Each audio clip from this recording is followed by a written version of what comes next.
ಸಂತಾನ ಇಲ್ಲ ಕುಹಕತನ ನನ್ನಲ್ಲಿ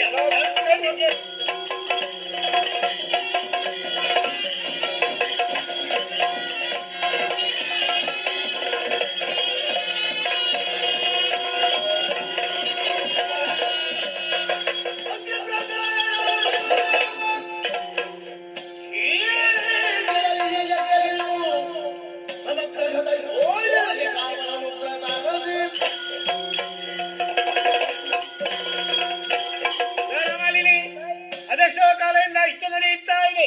ಶಕ್ತಿ ಸೇನೆ ಬಳಲಿಕೆಯನ್ನು ತೋರ್ಪಡಿಸ್ತಾ ಇದ್ದಾರೆ. ಅವರಿಗೆ ವಿಶ್ರಾಂತಿಗೆ ಅವಕಾಶವನ್ನು ಕಲ್ಪಿಸಿಕೊಡಬೇಕಾಗಿದೆ. ನಮ್ಮ ಶಕ್ತಿ ಸೇನೆ ವಿಶ್ರಾಂತಿಯನ್ನು ಪಡೆದಿದ್ದಂತಹ ಸಂದರ್ಭ ದುಷ್ಟರಿಂದ ಯಾವ ರೀತಿಯ ಹಾನಿಯೂ ನಮ್ಮವರಿಗೆ ಬರಬಾರದು. ಅದಕ್ಕಾಗಿ ಶ್ರೀಚಕ್ರದ ಸುತ್ತು ಅಗ್ನಿ ಪ್ರಾಕಾರ